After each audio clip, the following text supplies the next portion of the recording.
We've heard repeated questions about the issue of school closures. The coronavirus Under the weight 40 deaths. of the virus. UK deaths rose by The number of significant pressure on coronavirus. Today is the last day at school for most children in England, Scotland and Wales until further notice. That was the news that teachers, students and parents across the country woke up to on the 20th of March. Classrooms have been left abandoned for almost a quarter of the year as the COVID-19 pandemic rages on.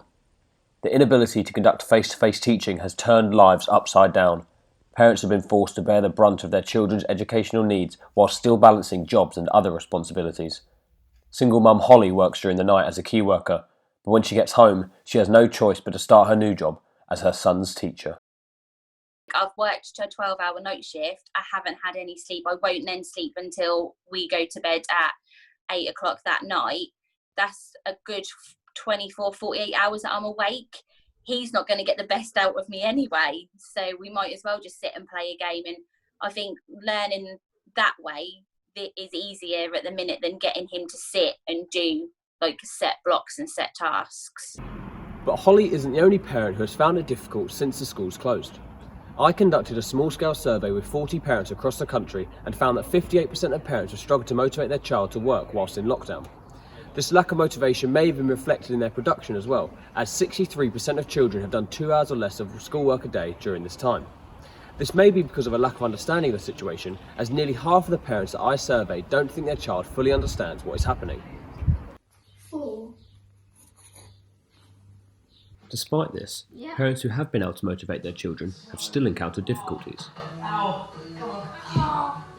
Dad keeps getting me to do other sums the way that I don't do them. So he works things out in a completely different way to how I would do it. So it's really hard for me to teach him stuff when I don't really understand. It's actually been quite nice as well because we've all been able to spend time together that we wouldn't normally. And do you think that positive mindset has helped Harry a lot? Yeah, I think so. Yeah, I think they are affected, aren't they, by the way that you're acting and feeling, aren't they? Everything that we do rubs off on them. So yeah, you have to try and keep it positive and fun all the time. But one question still remains.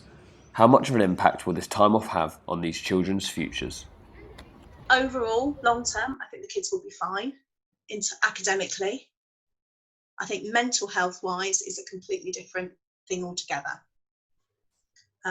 Because of the whole situation, parents are scared. And also for early years, so much of it's practical through play, it's through the discussions that you have with the child. You can't just say, here's a worksheet, go and sit down for 10 minutes and fill it in. It just isn't how it works.